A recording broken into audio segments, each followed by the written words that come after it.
I think it's been a combination of my professional experience and then also the academic track when I was going through. But I was working in broadcast in 2011 when I started getting paid to do broadcast work. And at that time, social was just key. And to see how social media has changed, even within my time when I was working in local television and now in public relations, was really tremendous. And I was always looking at it from the organizational side of things. We're all consumers, we all use it, we all see it. But to also look at how it's used as a tool and how you're interacting with people on there and why, that was of interest to me. And so as I started to go through my graduate work, I started looking at things related to organizational communication, and that's where the pieces came together. What were your key findings? Key findings. So I looked into, for those who haven't read through the white paper yet, I looked into why people interact with organizations on social media, what those motivations are that guide someone to direct message, to post on a public profile, or to tag an organization. And what I found were that they differ, and I'd be happy to share my screen here to show you in what ways they do differ.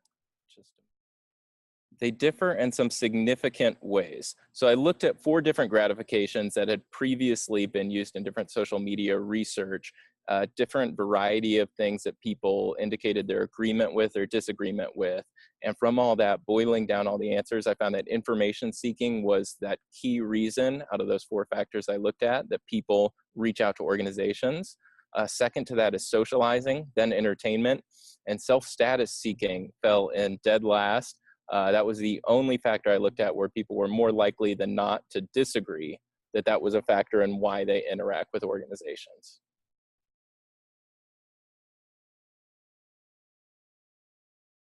These 4 dimensions, Sam, Mm-hmm. do you think people have a sense that that's what's going on within organizational communication, or that there is something surprising about these? That's a great question. I think without a doubt, people have a sense that information seeking is one of those key factors on why people initiate interaction with organizations. But I think there are some surprises. And another key finding out of this was that these motivations differed by method of outreach, so that someone who tagged would be maybe more likely looking for self-status more than someone who direct messaged, or that someone who posted on a public profile is more likely to be looking for socializing, to find out about other people like them. And I think that's a value of the study to a PR professional, and maybe where that surprise could be, is that this confirms what you see in different conference material or PR posts, et cetera, is that yes, it does appear people are looking for a community through this tactic, or yes, there is some self-status at play here as well. You spent considerable time looking at the academic research, the previous studies. Do you think that's of benefit, or should be of more benefit to professionals in terms of understanding their work at a deeper level? Mm-hmm. Yes, without question. And I'm very much an analytically minded person. I want to, if someone makes a statement, show me the proof, show me the backup, show me the analytics. And so I think both as a PR professional and someone who's been fortunate enough to spend some time in the academic side of things, you see the value there that's perhaps being missed. There's a lot of people who are happy to speak authoritatively about a subject, but aren't necessarily showing the backup or thinking critically about that. So I think there is a little disconnect, or can be, and there's a lot that can be found in current literature that could inform social media procedures. In your project defense, we talked a little bit about the limitations of the survey method that you used and where we could go from here. Mm-hmm. So the key limitation, I was describing a study to a friend who works in online customer service for a major company around the Omaha area. And he said, wow, those sound like 4 great factors: socializing, entertainment, information seeking, self-status seeking. And he goes, and I'm sure you asked about when they want you to do something, right? Like to give me a refund, or to bring back plastic straws, or whatever it is. And he really put his finger on the key limitation of the study is that I drew my factors from other studies looking at organizational use of social media. So I did not have a grounds to use this other factor of information seeking or action seeking. And I think that would really be of value looking for a future study to say, how much does that have to play? Is that higher than information seeking? Is that a bigger motivator? Or where does that lie in there? And are there different types of action seeking? And how would you break those up?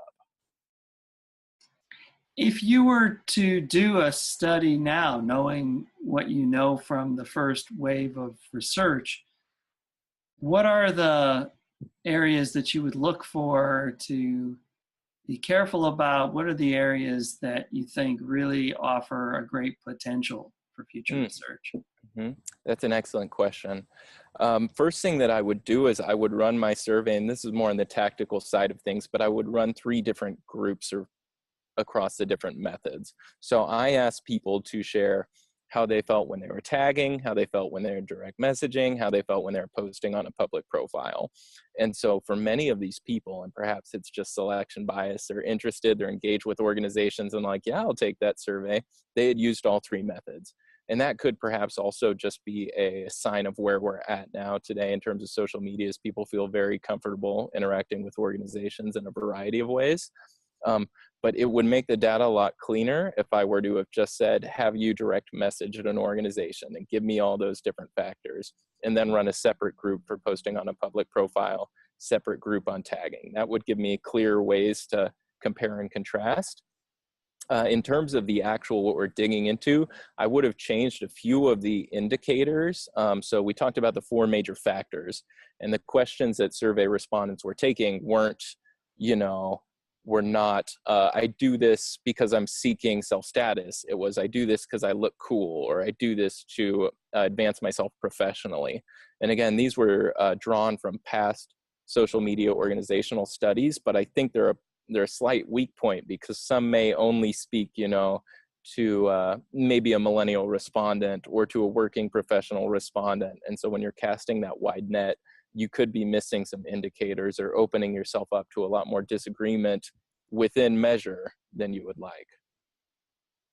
I also wonder, as we continue to explore social media communication, what is going to happen as more of the conversation becomes AI-driven, bot-driven, where it's really hard to determine who is speaking to another human or technology. Absolutely. And I think it may have been Cision. I'm trying to remember the major player. One of them identified AI as a key factor, key game changer going into the next year. And I think we'll continue to see that. It's eerie how much predictive technology on search engines, et cetera, has really honed down on what someone's looking for.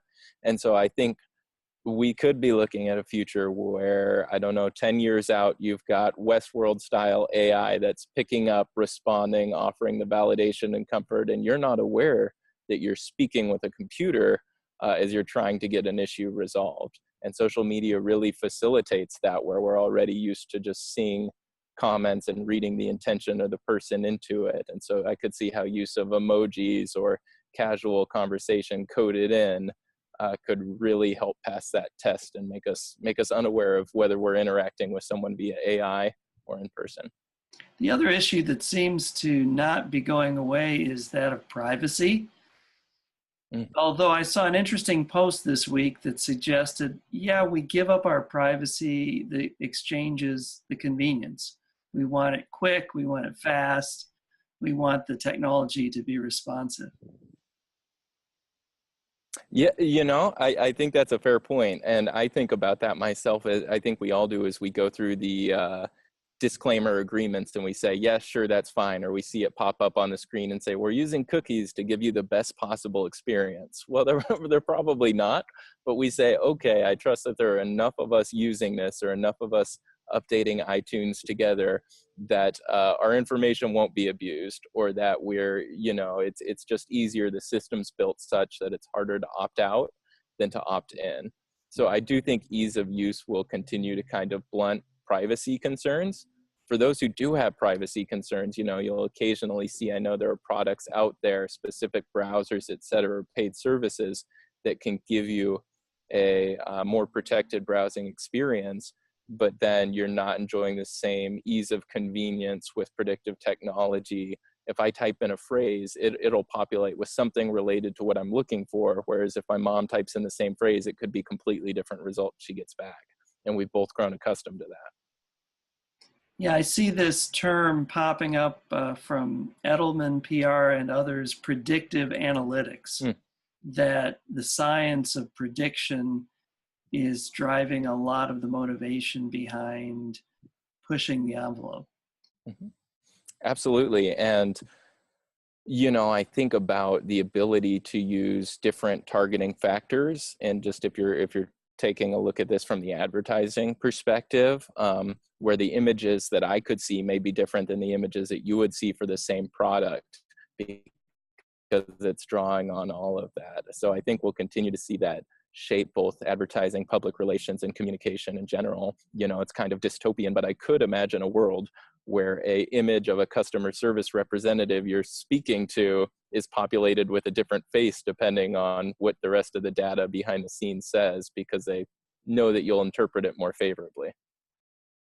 What else should we know about your research that we haven't talked about? Mm-hmm. Okay, so we talked about how of the 4 factors I looked at, we found that there were different levels of intensity with each of them, and that information seeking was the most powerful, followed by socializing, entertainment, and then self-status seeking. And we also talked about how those differ by, let's dive in a little bit more here. I can pull up how they differ by means of outreach. I think we kind of only flirted with that. So there we are again, the screen with the different gratifications by mean. We talked about how there are different levels. This was across the board, all means of outreach. And you can see there are different factors here, a little small to see, but different factors that all added up to self-status seeking, socializing, etc. So I looked at different methods and ran tests on there to see how do these really differ. And what I found was that, just as we're talking about, for those who are socializing, those posting on public profile more likely to be looking for socializing than others. When it comes to entertainment, people who are tagging were maybe a little more playful with it, more looking to get entertainment than people who direct messaged or posted on a public profile. Self-status, I mentioned how taggers were the most likely group to be looking for self-status when they initiate interaction with organizations. And finally, information seeking. Those who direct message are most likely to be looking for information at the highest level of intensity.